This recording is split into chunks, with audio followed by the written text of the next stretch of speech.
Hey, and welcome to a brand new episode of Straight Up Show podcast. I am your host, Calvin, joined with Brandon and welcoming back Lee today. How you guys doing today? It's all good.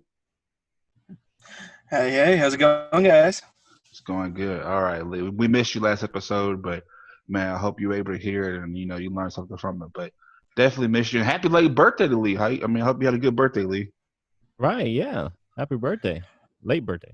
Belated birthday. Thank you. My power went out during my birthday. That was fun. It was super hot, but I Oh, had cake, so it worked out. oh yeah, the cake can make up for everything. Bad day, but as long as you get that cake, and I don't eat dairy, so but the cake, oh man, can't beat it. Well, it All gave right, you a reason to get out. yeah. Unless it was made at home, but who knows? Right. But well, we're glad that you're back with us. We missed you, so I hope all y'all are staying safe right now because I know that if you are not in America right now, uh, the cases are not going down; they're going up. So much so that, and then we're talking about COVID, of course, but so much so that a lot of states, I know my state included, is considering shutting down again. I don't know about y'all in Louisiana, where y'all are, but it's getting crazy out there. I know personally myself, I started feeling symptomatic, had a temperature, and I started freaking out. And what they don't tell you on TV is that it takes about almost 2 hours to get seen. You have to, if you want to get free testing, it's not always free. I went to the place and I had to pay a service fee. And well, it's false advertisement. Your website says free, but now I have to wait. I still haven't gotten my results at the time of this recording, but I know some people are waiting maybe 10 days or maybe 2 weeks just to get their recording. So just imagine them still going out around other people. So I understand how this can affect people financially and especially mentally because I know I've kind of been depressed being at home. But this thing is at this time, guys. I don't know. I don't see any end in sight of this virus. I mean, I do, but it's you gotta just be patient and people just need to do what they need to do.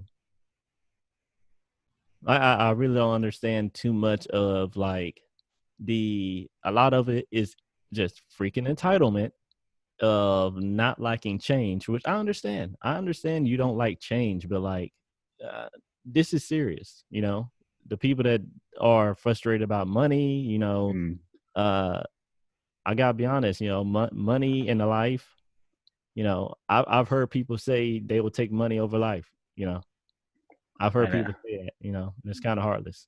that's pretty sad to say. I wouldn't dare think about doing that at all. I mean, my life is more valuable than money because you can't take it with you. Speaking of money, a lot of people are traveling a lot lately, or it's cheaper to travel now. But one place y'all can't go is Europe. Uh, uh, the European Union and the EU, for short, which is consisting of I think almost 37 European countries. I could be wrong. Um, more than 10 countries in Europe, and they are actually banning Americans from entering the European Union and Europe basically. Yeah, I don't blame them. I don't blame them. We got a lot going on over here. And we do have a lot going on over here. And Europe is not seeing so many cases right now. They're actually, at the time of this recording, they're lifting their stay-at-home orders. But part of that stay-at-home order is to not have Americans on there. But you know what? That makes me mad. Don't you can't. I'm gonna be like the people who don't want to wear masks right now. You can't tell me what I can do. The hell they can. No, they cannot. They can't Yeah. tell me. Well, you know what? Forget this. You know what? Guess what? We're about to go to Europe. We're going to Europe right now. Y'all want to go with me? Let's go. Let's go. Because I'm curious. I'm curious about how people in Europe are dealing with COVID, and they've been protesting too about the things going on in America. So I want to get their opinion about what's going on in Europe and how they look at us right now. So I I think the really don't best. see how we're gonna get to Europe. You know what? I'm gonna have my friend with me right now. He's a special friend. We mentioned him on the show before. So if you don't mind, special friend SpongeBob, tell us how we're gonna go to Europe. We're gonna use our what? Imagination. What? Imagination. That's right. We're going to use our imagination, SpongeBob. Thank you so much, SpongeBob. So, we have a lot coming up on the show. We're going to talk to some of our friends in Europe. Make sure you stay tuned because it's going to be a crazy ride.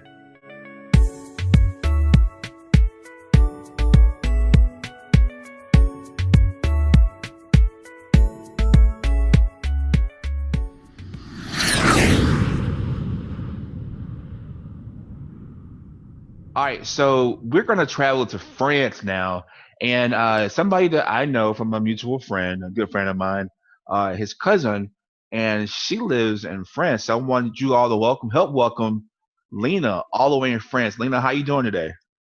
Hi, I'm doing fine, and you?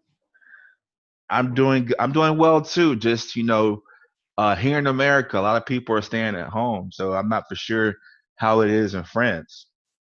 In France, it's better than before because now we are not in quarantine anymore, so we can go out, etc. Well, it's kind of like that here too, and a lot of people are not happy about it. But we're gonna get to some questions. I'm not gonna keep you too long, but so I'm very oblivious and shocked that a lot of people and friends knows as good as English as you do. Because I'm in America, I never travel outside of America, so a lot of stuff I'm ignorant about and don't understand. But I'm just really curious. How did you learn English? I learned English with school, of course, because English is the only language you cannot choose. You have no choice to learn English. It's required. Yes, it's required, and then you can choose German language or Spanish. And so yeah, I started with English and then German, and I improved my English with an option,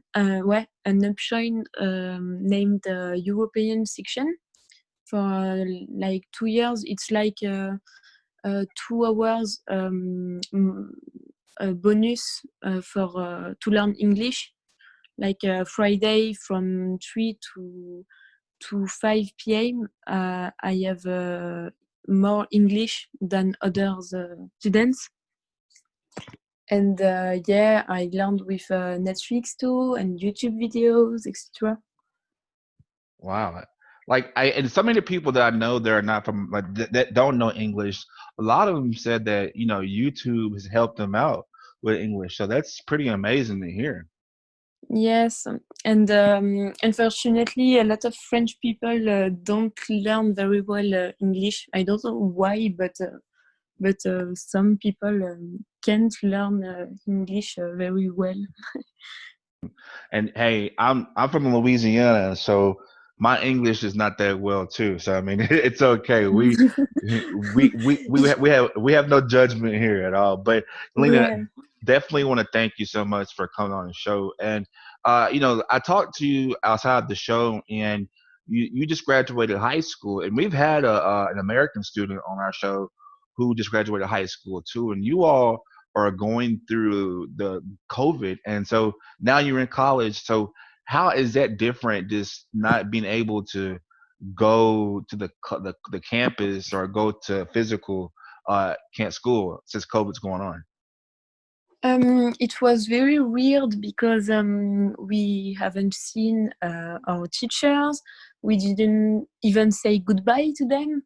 So yeah, it was kind of weird. And we had our exam coming, our final exams. So it was really, really strange because we weren't prepared to our exam. So it was weird, and we didn't know what to do. Our teachers didn't know what to do. We were lost too because it was like okay, one day you'll go to school, the next day you won't be at school anymore, and you will have to pass some exams by your own, but you don't know how is it gonna be. when you will pass them and everything. So it was very stressful for the students and also for the teachers because they didn't have any information from the government. So yeah. And that's I can't even imagine because just not getting the extra help that you may need for an exam and having that pressure Yes. just to pass the school, and you did it. So we definitely want to congratulate you on going through all those years. But I can see how it is to go through all those years of school and just have an end at home. So I say that the class of 2020, you all are definitely you all are strong. I give you that. You're very strong, and but Yes. because I know me, I would have been happy to stay at home and not go to school because Yes. I was average, like a C plus. I don't know how the grading scale is there, but I was like an average student, so I wasn't really smart uh, Okay. academically, but so definitely kudos and congratulations to you, and looking Thank forward you. to it. Now, uh, we're talking about the whole COVID and the world is going crazy Mhm. right now. And are people? I know that you are out of quarantine right now, but when it happened, were people in France just getting upset and mad because they had to stay at home? Or Yes, actually, it was kind of weird because we react all different. Yes, we and we were when the government told us to stay at home. They were like some people were happy about it because they stay at home and they don't have school, for example, and others were like, what is going on, and for how long, how many time, how much time. It was really weird because some people in general were pretty calm, like they we didn't know how many time it will take to go out again, but people get used to the idea of stay at home and etc. And yeah, it went fine at the end. So and like we're able to, you were able to use stuff like Zoom and like Facebook and stuff to keep in touch with your friends and stuff, right? yes, and with our teachers too, because we had to continue school during quarantine, and it was pretty difficult at the beginning, but after, when you get used to it, it's okay. Okay. Well, I'm not gonna lie, like just I'm just very proud that so many people like you were able to adjust and just to just keep a common balance there.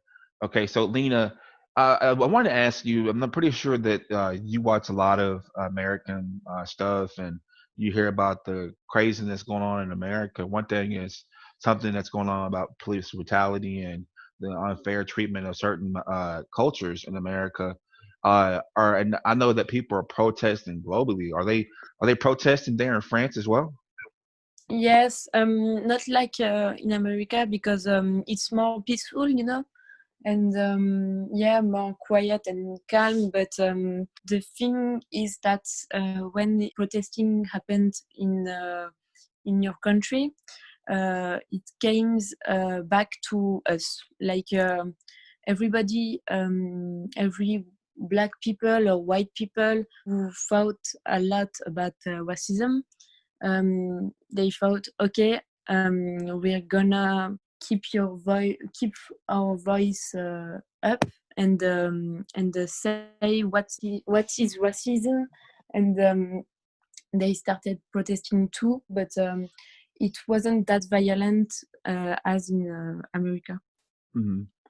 And that's great to hear that people are trying to unite and just trying to end racism all across the globe, especially in France. And okay, Lena, and you said that something that kind of, I mean, it's being viewed differently in TV, but then as it is on the actual streets of protesting. But you said that it's not as violent in America. I just want to say, what do you think about America in general? Not just because of the protesting, but what are your thoughts about America in general?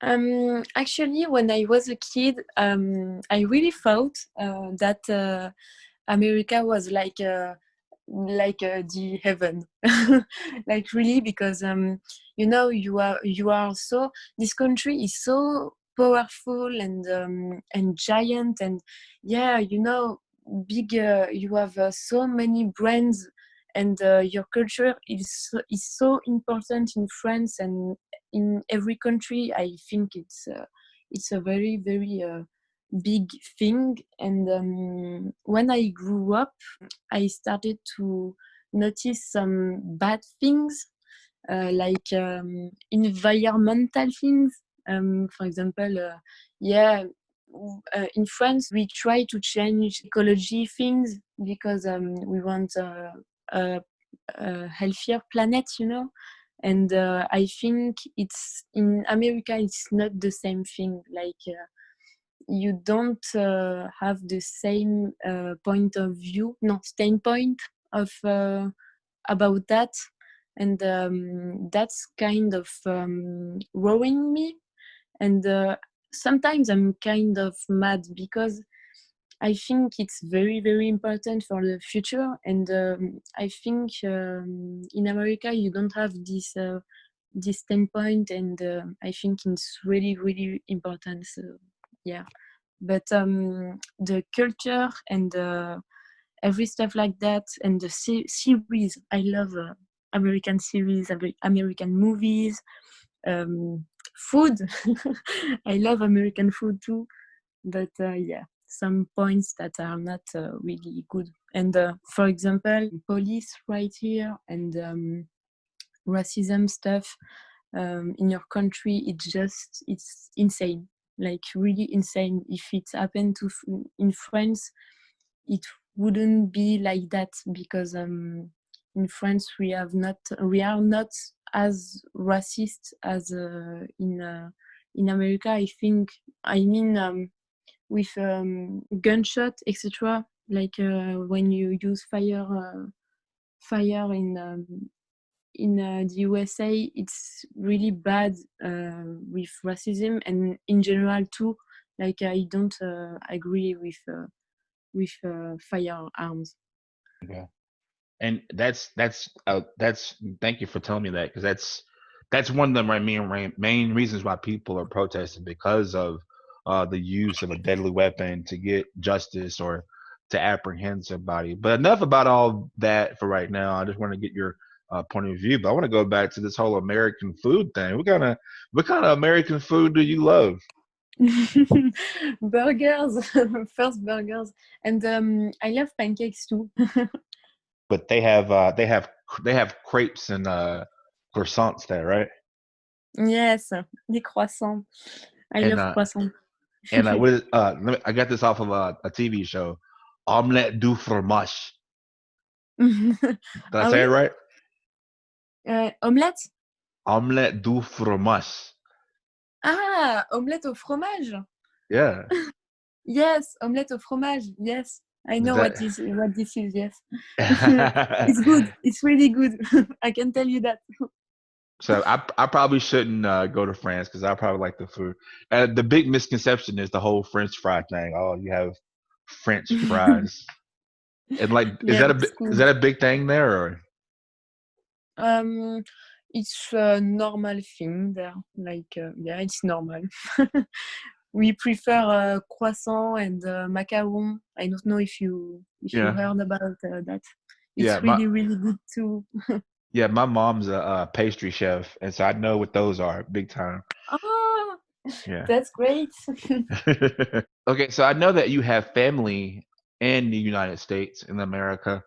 Do they ever want you to come visit them in America? Yes, yes, they told me several times to come here, and I'm planning to, but for now I have my studies right here, and after I will come for sure visit USA, and of course my family. Well, you should definitely visit your family in Louisiana, because that's more of a French type style of culture that you probably would be comfortable with, especially in down south Louisiana, because they speak French too. So and we're up in North Louisiana, so it's more of a Spanish, but definitely we should visit. I know that your cousin is a very very good friend of mine, so I want to thank him and you for lending your voices today and for for him introducing me to you. So thank you. So uh, before I let you go, Lena, what's something that why should people love France? That's a good question. Um, I think first of all because of food, because we all French people love food actually, and we have very very good dishes and pastry and etc. I think that landscape too, because of landscape for sure, because we have a lot of different landscapes like mountains and also the sea, and you can see a lot of different house. For example, in my region, we have very very specific houses with really particular decoration. And if you go to the south of France, it's not the same at all. So yes, you have a lot of things to do, and we have Paris too, and Marseille, very very big city, and it's very different when you go to a city from another. So I mean, definitely. And if I ever go to France, I don't think I want to go visit Paris because that's kind of like what everybody else. Oh, we have to go to Paris. I want to see something more than Paris. I want to see like the beauty and the, like you said, the landmark or the dot the no, I can't talk English now. One moment. Uh, so, but when I go to France, I want to see something besides the Eiffel Tower and Paris because that's what everybody goes to, and so I want to see what else France has to offer, and definitely learning a lot more about your culture in France. So, and like I said, I think that just you learning English and dipping your toe in German, that is amazing. Just to embrace other people's cultures, and that's kind of what we want to do on the show is to embrace others cultures and stuff that you talk about that you see in America about the racism and stuff like that. Maybe that can end if we learn to embrace each other's cultures. Lena, I want to thank you so much for coming on the show, and maybe one day you can come back on the show, right? Yes, why not? All right, Lena, well, thank you so much, and we hope to hear from you soon. Thank you.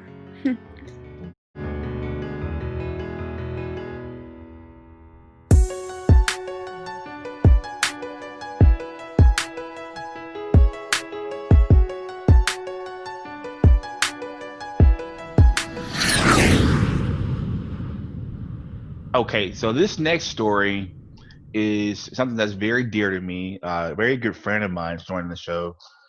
She is my family's former foreign exchange student, and I've grown to be so close to her. She's like my sister now. Please welcome Julia. How you doing today, Julia? Hi, I'm good. It's currently almost 11 p.m. in Ukraine, but the time difference is great. So, yeah. Yeah, yeah. I'm sorry. I know that you're back in Ukraine now because you actually were here in America, right? Yep, I just got back like a week ago from Louisiana. Yeah, and so Julia is like I said, just like a good friend of mine, like a good friend of our families. Just all around smart and intelligent young lady, and I'm so glad that I know her. Not just because she was our foreign exchange student, but just an incredible talent. And Julia, your story is one that a lot of people, a lot of foreigners, would love to experience, and just that. Just kind of tell us, how was the uh, foreign exchange program for you when you came to America?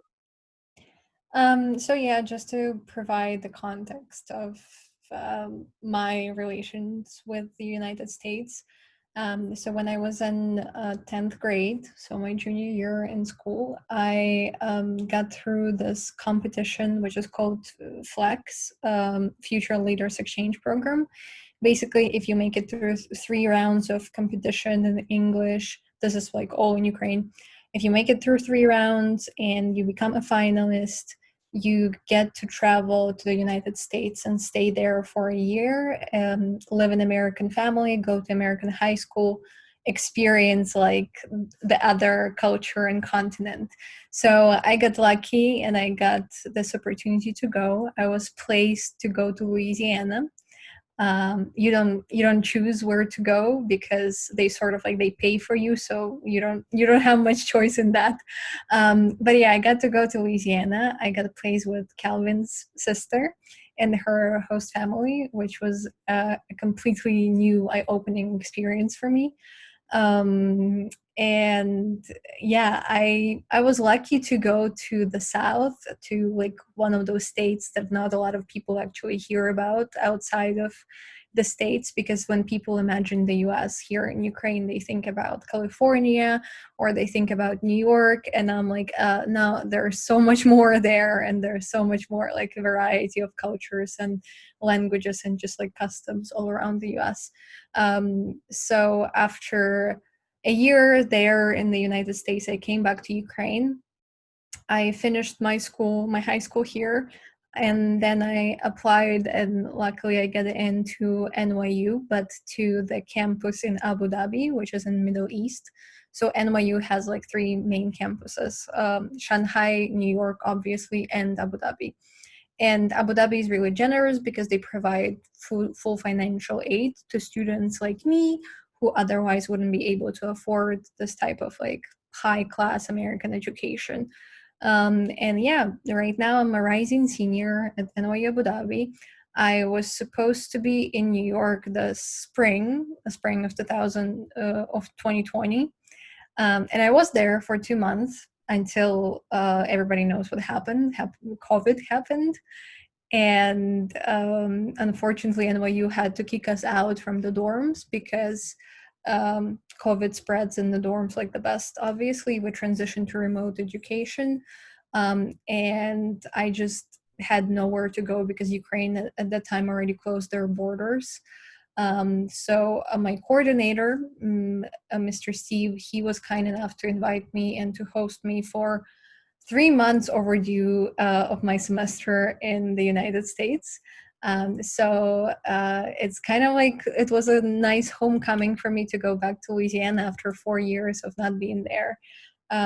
So yeah, I've grown so much now to like the United States and to be like feeling like there is a part of me and like my another family is there.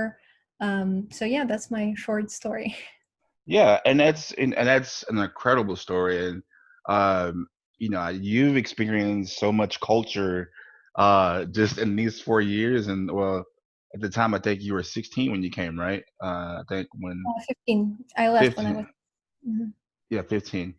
And so you've seen so much, in these years that you've been in the United States, and it seems like every time you come here, something culturally happens. But let's just rewind right quick and go back to the Flex program, and Mhm. definitely big shout outs to Steve and the coordinator and my sister who all ahead of this stuff, and that work with you throughout this whole, and not just you but other foreigners, students who come to America. But like just I asked my other guest, just tell us, you speak English so well, and and to me, just anybody that English is not their first language.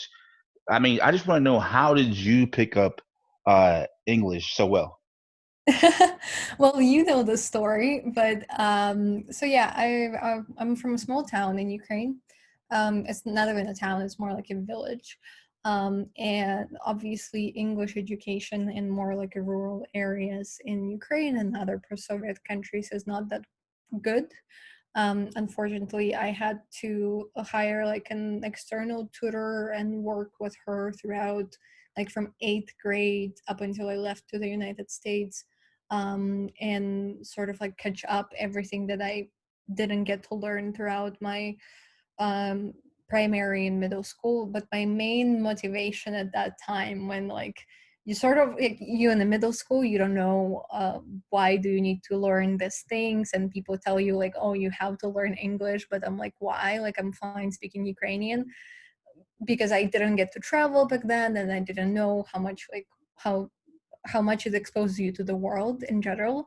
But the only motivation for me was to understand Justin Bieber, because I had the biggest crush on him of my entire life when I was, I think, from 13 to 16 for sure. That was like, I was leading like Ukrainian community of his fans here in Ukraine. Like we had like a website, a blog, and everything. So I was really, really crazy, and I was translating different articles about him, his interviews, going back and forth between English and Ukrainian. And it really helped me because I was listening a lot to him speaking. I was listening a lot to other people in his like team speaking. And that like really, really helped me to catch up to my peers, for example, in Kiev, in the capital of Ukraine, who had like really high level of English because in their schools, the education was just better.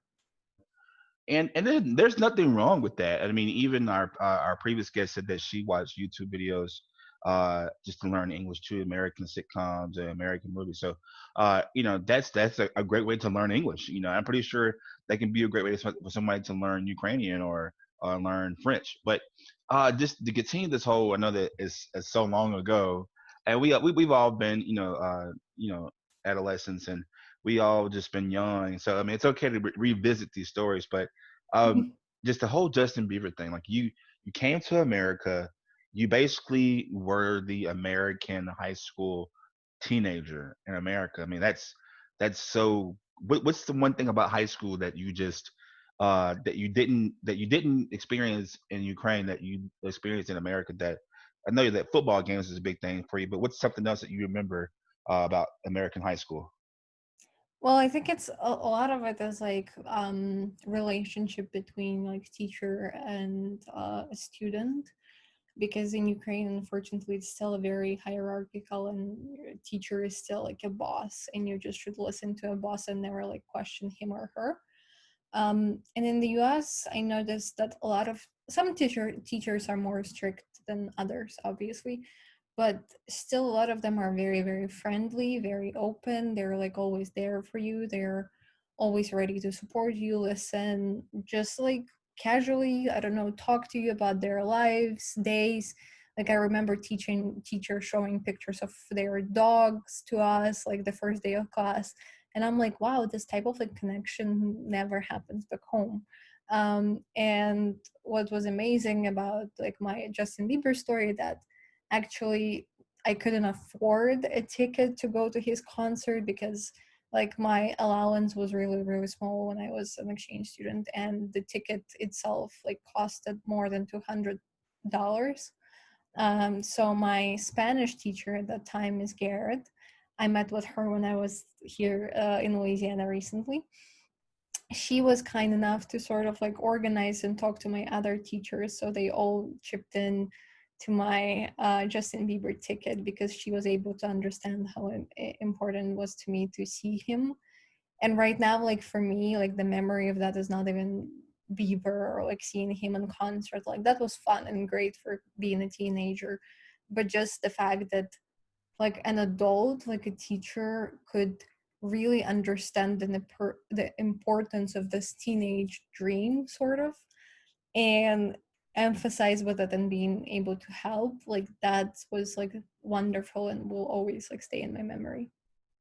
Yeah, and just to culminate, just to learn all that the English just to come to America. Like, listen, guys, just to compete to come to America, just to experience high school life as as a teenager, and then the one motivation that got you to America or to actually encourage you to learn English was Justin Bieber, and it Yep. culminating right before you left. Like it was a month before you left America, I think, maybe a month before you left, or maybe a couple weeks before you left.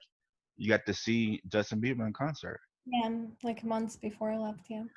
And I just remember, not to embarrass you, but I mean, you're like my little sister, so I have to embarrass you, but just remember seeing your face when you found out that you were going. I couldn't believe it. I couldn't believe it. That until this day, and this is just me being off script, and to this day, that made me feel good inside to see that someone like you came to our country, and you were seeing your dream come true. I mean, we take so much stuff for granted here in America, but just like I said, you're from a village and you competed to come to America just to learn different cultures and just to take just a year of that and just to see it all come together when you ending to go see Justin Bieber in concert. So that made me feel so good inside. Personally, it made me feel good just to take you there. Now, I want to tell you this, Julia. I love you, but just being next to all the moms at the concert, that was uncomfortable. I'm not gonna lie. I probably was the only guy at that concert. Yeah, well, yeah, there was a lot of people. I'm glad that you got to experience that, and we're gonna have a little bit more of Julia. So stay tuned. Just give me 1 second. We'll be right back, guys.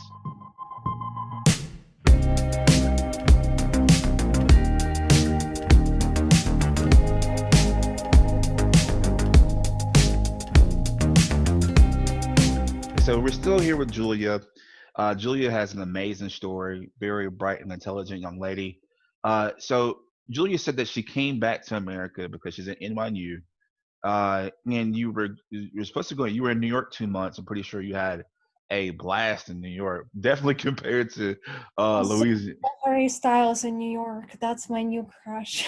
What New York is? Was it New York, or? No, yeah, it was in New York. It was in Manhattan. Yeah. Oh wow, I'm still jealous. I haven't even been there. So, but you were in New York for 2 months, and then sadly, Corona happened. COVID-19 not just affected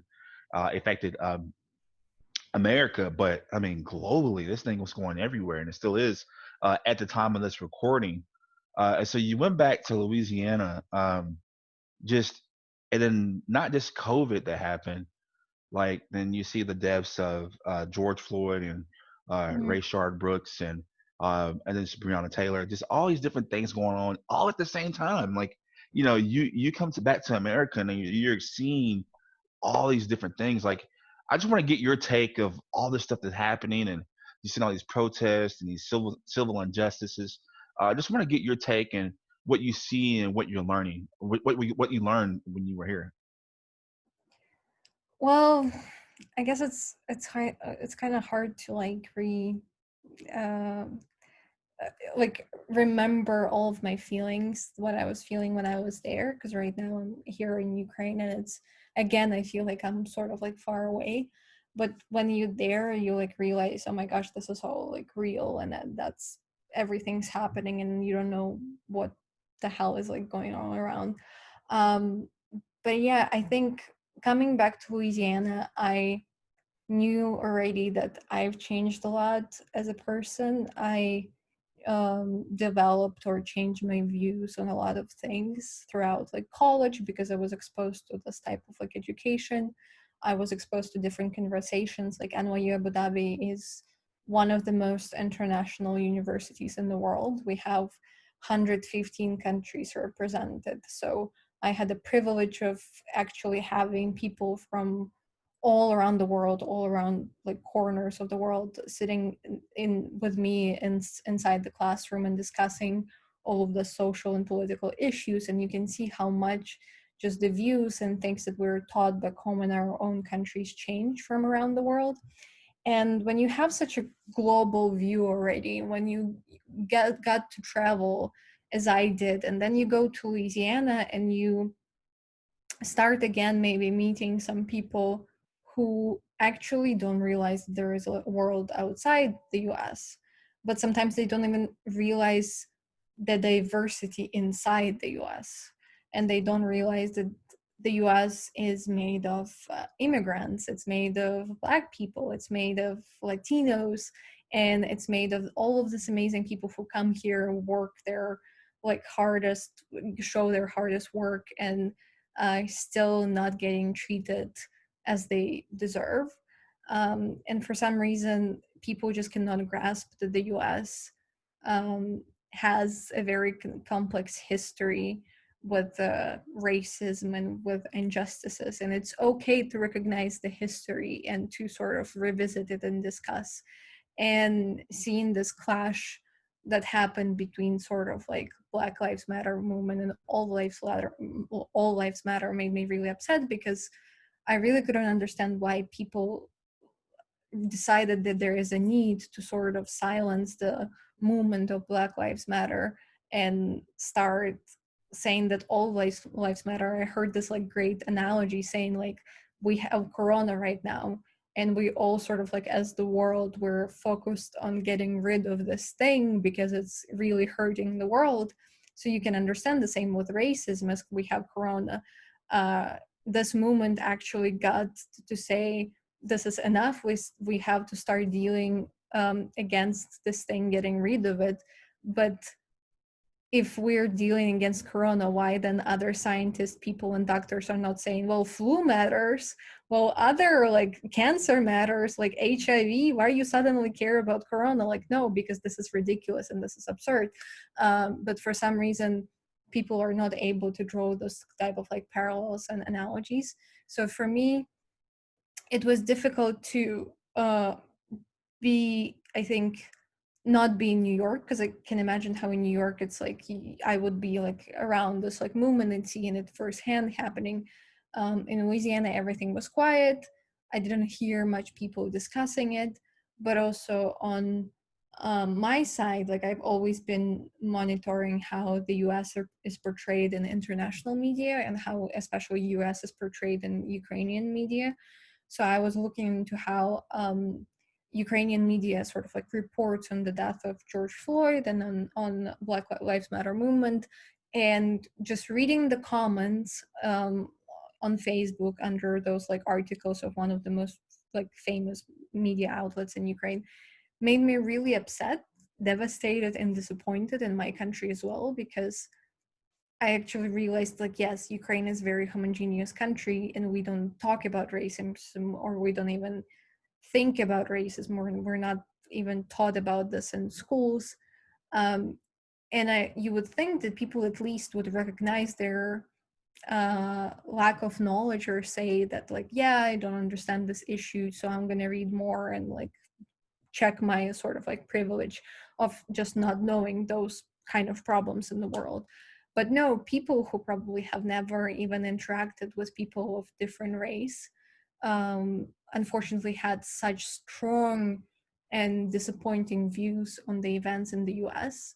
At that time in Ukraine, we also had a case of very brutal police violence when a woman was raped inside a police department station. And I was sort of like really, really devastated from both sides, because this is what's happening in the US when innocent people get killed by the law enforcement and police.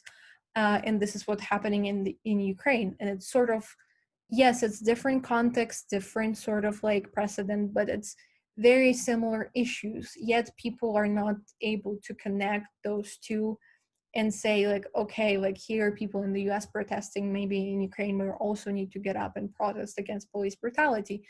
Instead of that, people just decided to take the easy part and be like, oh yeah, we don't understand that, we don't support that, why are they even protesting? US is great, US is amazing. Unfortunately, a lot of people back home still idealize US and they think that it's this perfect country without any problems, with super strong economy and very strong political system. And that's mainly because even in Ukraine, in my high school, I was taught very white American history. Like, yes, we talked about racism, but very, very briefly. Talked about slavery very briefly, but it was mostly about Industrial Revolution, Great Depression, and then how it was building up. We never ever talked about Native Americans and what happened with them when the British colonies came and when the US became started growing around. We never talked about how just slave trade really enriched Europe and other countries all around. So I can understand why people do not possess that type of knowledge back home, but it really amazes me that they were not even willing to possess the same type of knowledge. But at the same time, like, I know I'm being hard on also like my people and Ukrainians, because you can see the same thing in Americans, and some Americans, unfortunately, although they live inside that country, and you'd think that they would at least be more interested in the history and discussing the history of their own land. So yeah, that's sort of brief. I went on 2 different directions. Sorry. No, it's just you're fine. You're basically you answered like maybe 3 questions I was going to ask you, so that's perfectly fine. And you said it so well. I mean that's exactly how it is. I mean you actually educated me on some stuff I didn't even know about. So thank you so much for just embracing all this. And I just want to just understand, because you said that a lot of people can't relate to a race that they're not familiar with. And when you, like you said, when you came to Louisiana, came to America, you wasn't expecting to go to Louisiana, and then then to be placed with a all black family. I mean, that probably was a bigger culture shock than anything. Here it is, you are Ukrainian, and you're being placed with and not to just get my personal business out there, but my sister, who was a single mom and just with 2 kids, and you're just like, man, like, what did I get myself, not really get myself into? Not as a shock, but it was probably not the ideal American family that you were expecting. Well, yeah, when you probably grew up in Ukraine watching all of those very typical Hollywood US movies, you think about American family as this middle class white American family living in very like pretty suburbia, having a Labrador dog, something like that. But when I got my placement and I realized where I'm going, and then that's completely different like culture, I sort of like, yeah, it freaked me out for a second. But even back then, thinking like when I was 15, I was like asking myself, why are you like scared or uncomfortable? What is it making you? Is it just because you've never been exposed to this culture, or you've never been taught about it, or you haven't interacted with people who have different skin color than yours? So I was able to have this like internal conversation with myself, and whenever I would have any like prejudice coming to my mind, I would really question it and asking where it's coming from. And a lot of the times it was based absolutely on nothing, either on my ignorance or on very selective history that I was taught in school or I wasn't taught in school. So I really try to come with an open mind, and I'm really, really grateful that I was placed where I was, that I got to live and experience African American host family, because your family, your extended family, like your aunts and everyone, they taught me so much. They taught me this history about slavery, about the ramifications of it after it was abolished, about how the civil rights movement and how their generations of ancestors were treated and fighting for the equal rights. And that was like very eye-opening. I just remember sitting in the kitchen at your grandma's house and talking about all of this and about different like problems also within Black communities, and within how like the families are raised and everything like that. So it was really, really, really amazing for me to just learn and listen and interact with people that I haven't met before. So I consider this like one of the best educating experiences for myself as well, and I'm really, really grateful for it because it impacted the way I now treat everyone else that I meet from different culture or different part of the world that I haven't met before. And I try to always check my own privilege and prejudice and everything that I've been taught or not about this or that. Yeah. And trust me, you definitely have impacted us, and especially my niece and nephew, who you were like a big sister to. Not to keep putting your personal business out there, but you don't have like a brother or sister of your own, so it's just like, wow, you get these 2 little kids that you have to just get on your nerves, and just to see that's typically how it is. What you went through, that's how it is to be a big sister. Trust me, it's that annoying, but you can love them and hate them at the same time. No, it was amazing as well. Yeah, I had a crash course on how it is to have siblings because I don't have siblings of my own. It's like, but they definitely love you, and you've impacted our whole family. And like I said, just want to thank you. And I tell you a little joke. I know this is like a thing, and especially in Black culture, but you definitely got to experience the struggle because it's not always sunshine over there. But you were fed, but and you were educated, so that's kind of how it is. Is just you got to make do what you have, and so definitely you learn a lot and you've impacted us, and I'm glad that even if even it just takes one person like you just to flip the narrative and say, hey, this is not how it is. I've been through this before. I experienced this for a full year, and I've traveled to different countries, and just we have to check our privilege and ego and ignorance at the door, because that's how Mhm. the world can overcome. It's just by understanding each other and experiencing each other's cultures, which is what we're going to get into in the next block. Kind of talk about the Ukraine culture, and I want to get your thoughts on that here in a second. What's up, everybody? Brandon here with Straight Up. We want you to be mindful of the importance of wearing a mask out in public. We know it's uncomfortable, but believe it or not, you are saving a life. This virus has hit our community hard, and scientists are still looking for a vaccine. So wash your hands, practice social distancing, and most importantly, wear a damn mask. All right, we're back with Julia. Julia, once again, thank you for being on the show. Thank you. Enough of all the politics and all the different sad stuff. Let's talk about your home country, Ukraine, or as most Americans would say, the Ukraine, which I No, found, don't say which that. That really hurts me. yeah, I knew you were coming for me. I knew you were coming for me. So I just do. educate us about that and how that's a big pet peeve. So whenever first of all, I was hoping that after the impeachment, you said no politics, but I'm sorry. After the impeachment scandal, Americans will eventually learn that it's Ukraine because there's so much on the media. People saying Ukraine, Ukraine, Ukraine, although some people were still saying the Ukraine even on public national TV. But whatever. So basically, when you say the Ukraine, you refer to a former Soviet Republic of Ukraine. You don't say the country of Ukraine. Why is this important? Because of history as well. Like, we don't want to be associated and thought of as this still a part of Soviet Union.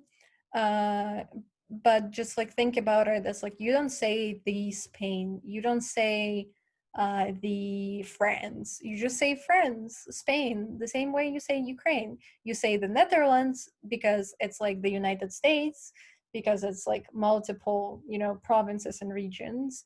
You say the UK because the United Kingdom, it's also different kingdoms. You say the United Arab Emirates, where I study, because it's different emirates. So yeah, but if it's one country, you just say the name of the country. So please, please. And also Kiev, the capital, first of all, it's pronounced Kyiv in Ukrainian, and it's spelled Kyiv. It's not spelled Kiev as most people know. That's a wrong spelling that refers to a Russian way of saying it. And we as Ukrainians have been trying to get rid of it for a while now, because if you spell it and transliterate it from Ukrainian, which is our national language, it would be Kyiv, and it would be Kyiv. So yeah. Wow, thank you. You know what? I didn't even know. I really thought it was Kiev. Wow, I didn't even.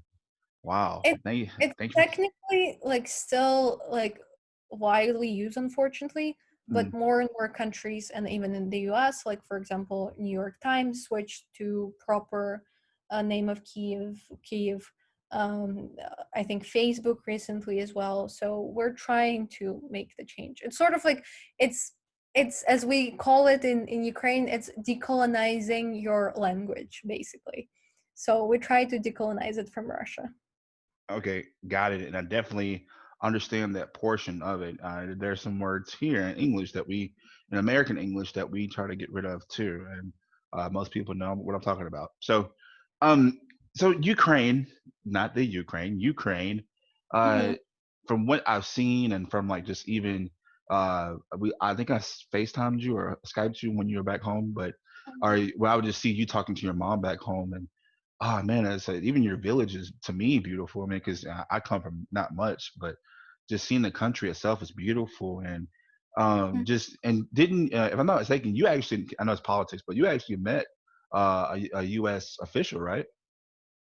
Uh, yeah, I met quite a few by now. But when I was on Flex, I met John McCain, rest in peace, Rest in uh, peace, yeah. in the Senate building. Yeah, Wow, but that was how was that? that was amazing because um, I think that still was at the time when, for me, Republican Party was associating with something positive in a sense as somebody like a body in the US government that really cared about my country, which is Ukraine. Again, because Republican Party has been a great supporter of Ukraine and their fight against Russia. And especially John McCain was one of the biggest advocates in the Senate and in the party against Putin and against Kremlin's wrongdoings around Europe. Um, so I was at this like seminar, like 1 week program in DC from my Flex exchange program. And we had one day to just go around the US, just Capitol Hill, and see all the buildings around. So I went to see the Senate building. I think I was meeting with somebody. I was meeting with a assistant of a congressman from Bill Cassidy from Louisiana. I still remember.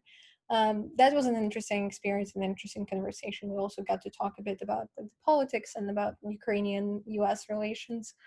But when I was exiting the building and I was going somewhere else, I remember seeing this senior man walking with an assistant who was like younger, and she was carrying like a big portrait of Ukrainian political prisoner at that time in Russia.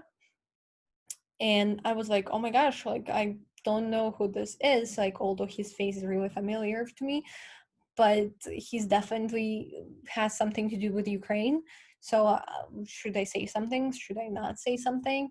But then in the end, I was like, okay, this might be your like only chance in life. Like when else are you gonna be in Capitol Hill in freaking like United States of America? So I was like, he was just passing by me, and I was like, oh hi, I just want to let you know that I'm from Ukraine, and I'm really grateful for your support for my country. That's all. He briefly said thank you because you could see that he was in a rush, running somewhere, and I just was like, okay, that was good, nice enough. Uh, and then we sort of like separated. I started walking one way, he's another.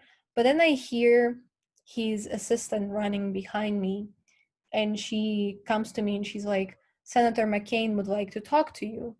And I was like, holy, this is Senator McCain. This is the same McCain that has been on TV around like Ukraine all the time, like Right.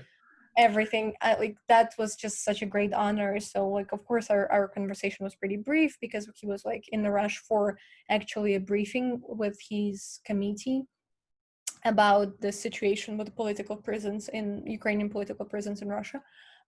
And he just like asked me about my country, where I was from, asked me my name. So it was a very nice and sweet interaction. So of course, like seeing him Hmm. passing away was really Kind hurtful of, for me.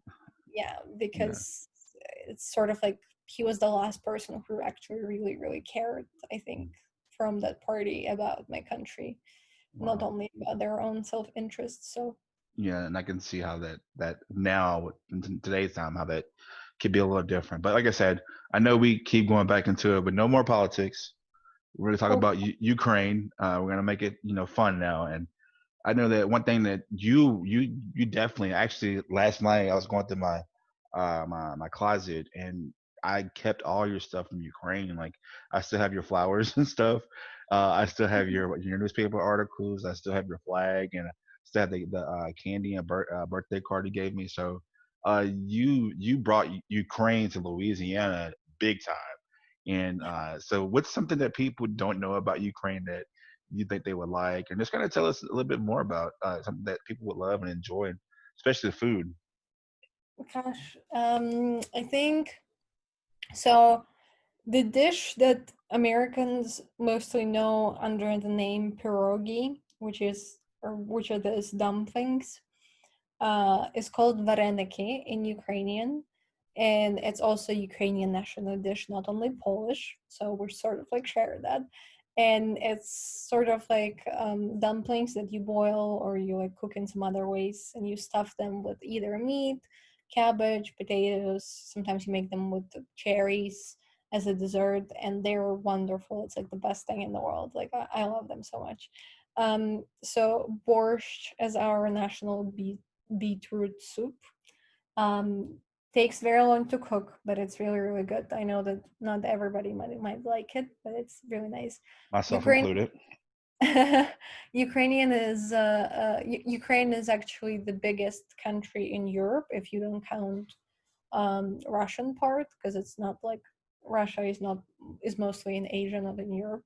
So territorially, Ukraine is the biggest, and we also we're also like pretty nice and green, and like I know we have like the Soviet architecture that looks sometimes gray and depressing, but there are so many beautiful places to travel around Ukraine that I even haven't gotten to see yet, which is kind of embarrassing. That I hope to go, because we have like canyons, we have a small desert in the middle of Ukraine, we have beautiful forests, like lakes, mountains, like everything. So if you want to come travel, it's also really cheap. It's unfortunately its economy is struggling, so of course the tourism um, is like one of the really good ways that we actually try to attract the foreign money to the country. And especially in the summer, I think like I see a lot of tourists. Some of my friends came from the university. My coordinator came from Louisiana, and they all just loved it. When I get over my fear of lights or heights and planes, I may take you up on the offer and come see you. But Should. I'm a big guy, so me on in the air just kind of scares me. So I had to overcome that fear. But and y'all actually in the Ukraine, in Ukraine, see how hard it is. In Ukraine, y'all have the coolest flag to me because y'all have yellow and y'all have blue, but Mm-hmm. it's like a baby blue, and baby blue is just like a good blue. Yeah. It's And beautiful. Yeah. yeah, it's a beautiful flag, and you definitely embraced us with the Ukraine culture. But Julia, I just want to take this time to say that I'm very proud of you. It's just me stepping out of this, being professional right now. I'm very proud of you, and I've Thank seen you. you since you were a little girl. Sorry, excuse me, teenager. I mean, teenager gave you that, Mm, yeah. and just I'm so glad that you were in my life because you taught me a lot. You taught me a lot about different cultures that I didn't know. Because, like I said, as you said, that I thought Ukraine was part of Russia and didn't know this, and that's Mm-hmm. just imagine what other people think. And I think something that you said earlier in the show is that you know we have to think that the world is bigger than just the United States, and bigger than just Louisiana, and then bigger than Ukraine. Sorry, bigger than Ukraine, and that taught me a lot. And that's the reason why I'm doing this show is because we need to understand each other and venture out to other cultures because you never know where you're gonna be. I'm pretty sure you never thought you would be in America, Louisiana, Nope. staying Definitely not. yeah, and staying with my sister, and that's just impactful. But the thing is, you learn from it, and it made you a better purpose. And honestly, I think that what you went through with my sister and just living with her, that kind of prepared you for what happened this year because you had a better understanding. Yep, like definitely. And thank you. Like you thank me so much, but like also thank you for embracing my culture. I remember like your family was always super excited when I was cooking something Ukrainian, when I was bringing like your mom making the cakes in the shade, like in the colors of Ukrainian flag and everything. That was so meaningful for me and amazing, and like I will always remember that. And yeah, thank you for embracing my culture and also for teaching me so much about your culture and history that otherwise like I would have never learned in my life, and I would never had this amazing insider opportunity to get to know you guys like better. So yeah, thank Well, you.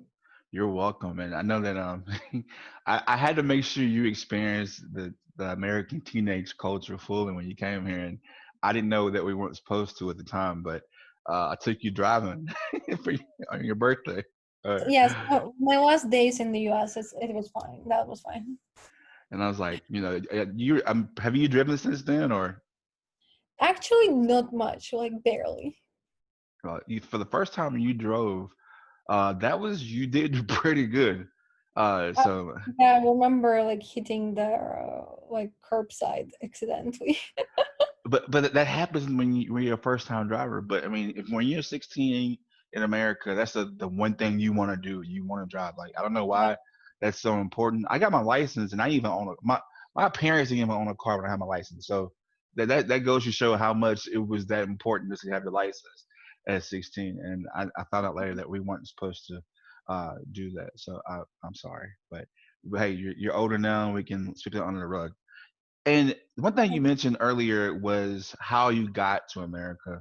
And for those, and I'm pretty sure this is going to be spread out, uh, might be listened to in other countries, but explain the importance of the program like Flex and why high schoolers or students around the world should maybe join this program.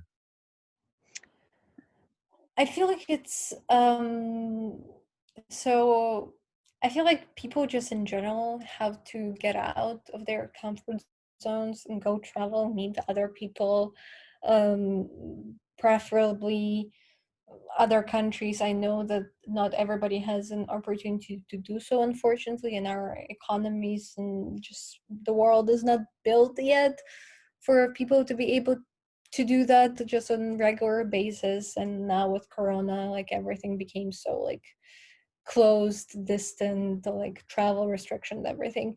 But yeah, in terms of flex, I think it's a way of soft diplomacy for the US, which is I think the best and the smartest way they've been doing things in the way to build relations with Eastern Europe post Cold War, because the program was established in 1993, so just a couple years after the USSR broke up and after the Cold War was declared sort of like over. And it's just like whoever came up with the idea, and I'm like blanking right now on the name of the I think a congressman or a senator in the US government who was like, let's get the opportunity for the kids from the post-Soviet Union, from those former republics, right now young independent countries, to come to the US to just like learn about US culture, about US problems, complexities, and then go and share that back home. But also when they are here, they can bring a part of their country and let Americans know. And it's sort of like a lot of host families saying that if they host a lot, and especially if they get kids from different countries and cultures, they say like, we don't even need to travel because these countries come to us. And I think this is beautiful opportunity because it really lets the both sides to understand each other better, to understand the world as a whole better, to be exposed to different ideas, and just to be more compassionate, I think. um, as like for me, I see, like as I already said, an immense impact on the way I see right now a Black US culture, just because I was living with an African American host family. And if not this program, like I probably would have not cared, unfortunately, if I would be just like stuck in Ukraine, not getting out. And I really appreciate the knowledge it has given me, and I'm happy to hear also from you guys and the feedback that you're giving, like what you've learned about Ukraine. So just imagine if more people would do that, if more of those international ties would be building every year. Um, just the world itself would become closer and better and hopefully nicer to each other. And yeah, for you also, Ukraine probably never meant anything, but now I hope when you hear something about Ukraine on the news, you always like feel like you're a bit closer to the country just because you know someone like me. And the same way for me with the US, obviously. So yeah, this is kind of like the main idea of the program and of all of this exchange happening. Wow. And big shout out to Flex. And I wasn't a part of Flex, but definitely helped them out a time Yep. or two. And I can't recommend that program enough, especially not just the students, but if you want to be a host parent to a foreign exchange student, definitely look into it because it is it's something that we didn't agree with my family, but I'm glad that we did, and we all pitched in to help out. And not just Julia's story, but other stories that I witnessed around Julia with her friends and working with the program coordinator. So it's just a program that I think that most people should really try to do, especially if you have a good heart, because it impacts people like Julia to become better people in the world. So wise words from a wise woman now in Julia. So thank you so much, and hopefully, if you come back to America anytime soon, I know we were supposed to meet up, but Corona didn't happen, and kind of Yep. it ruined the reunion between us. So I guess we have to come out there to you now, unless you come back anytime soon. But if you do, Julia, you have my contact information. I want to keep in touch, and hey, yeah, you can come back on the show anytime you want to. Thank you so much. Thank you so much for inviting me. That's been a great experience and opportunity to share my experience and ideas. All right. Well, thank you, Julia, once again. And Julia, if you need anything from us, the show, anybody that's listening, let us know, and we'll definitely take care of you. Okay. Thank you. Thank you, Calvin. Hey everybody, Lee here. And guess what? The reviews are in and the Straight Up Show podcast is a hit. Don't believe me? Well, listen to what one of our guest panelists, Dr. Monique Thompson, has to say. Listen, y'all listening to Straight Up and support this podcast because I listened in before I came on the show. I liked what I heard. They're really focusing on keeping things real and being real with you, and I like that approach. So you guys support this podcast. So if you want to listen, donate to the show, have a subject idea, or even want to be a guest, just contact us at straightupshow@gmail.com. That's straightupshow@gmail.com.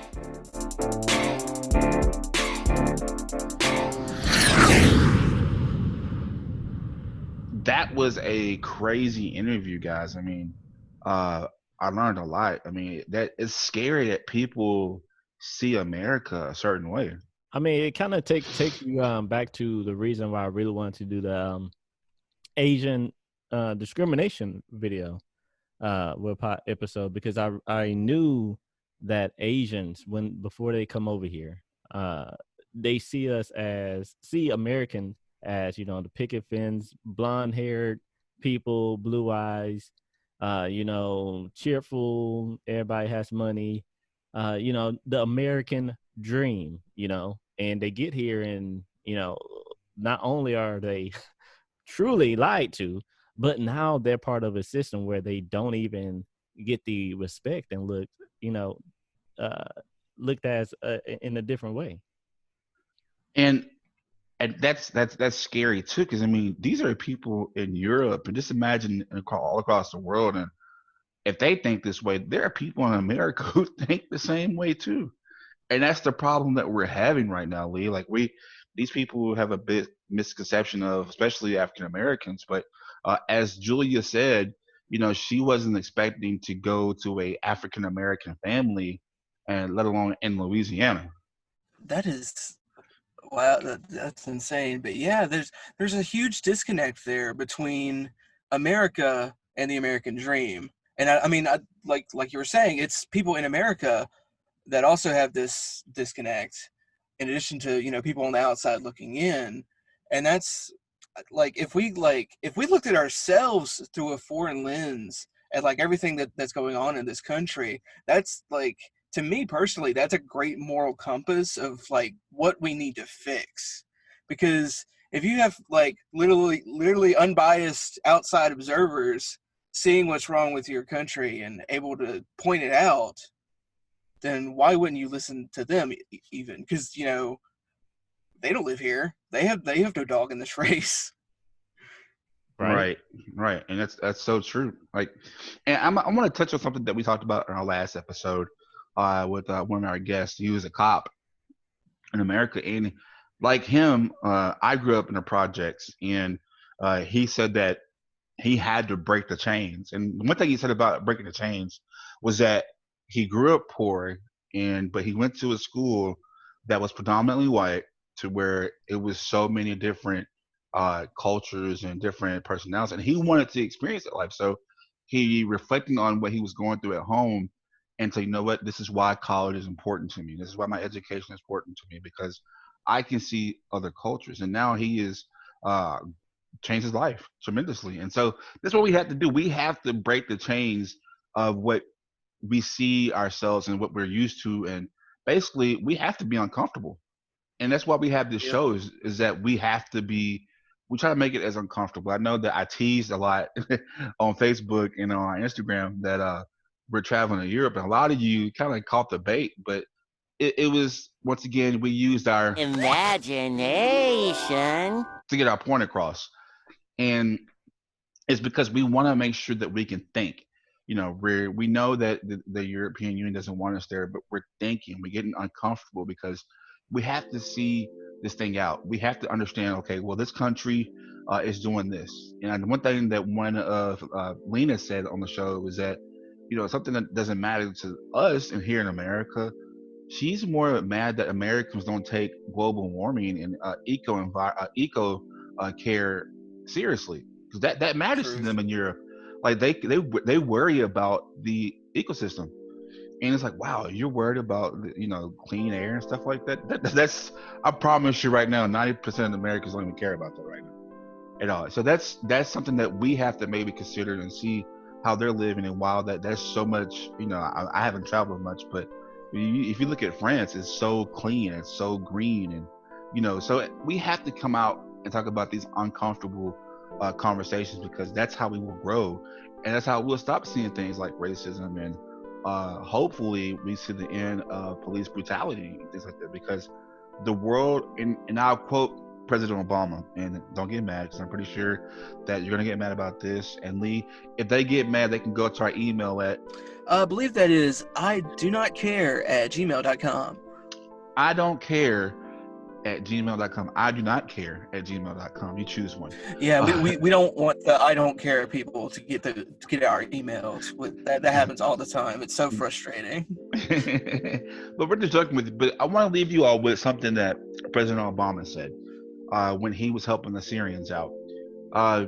He said that America, don't be so quick to judge, because the world is watching. And I think that the pandemic is right now is a reflection of his words, because the world is watching, and not just with the pandemic, but what's going on this whole year in 2020. The world is watching. So, I mean, I am proud to be an American. Yes, I wear my American pride full front. But we have to realize that anybody can fall. Any great country can fall. So we have to remain humble and just know that the world is watching us. So we're going to continue the conversation going, guys. We want to thank y'all so much for joining us. You can visit us on all social media platforms, Facebook, Twitter, and Instagram, YouTube. And just make sure that if you have any questions, you can reach us at Str8UpShow@gmail.com. We also have, if you want to donate to the show as well, we have a Cash App. It is Str8Up Show Podcast 318. That's Cash App, Str8Up Show Podcast 318. If you want to contribute to our show, guys. Hey, season 1's ending. How do you guys feel about it? God, it's already that we just started. Yeah, we really did. It's just the beginning. So it is. Ride. Yeah, it's been a fun ride. It's just the beginning, and we won't stop. So we're gonna keep it going. But we always ask you guys, there's only one rule to the show is that you have to be Straight up.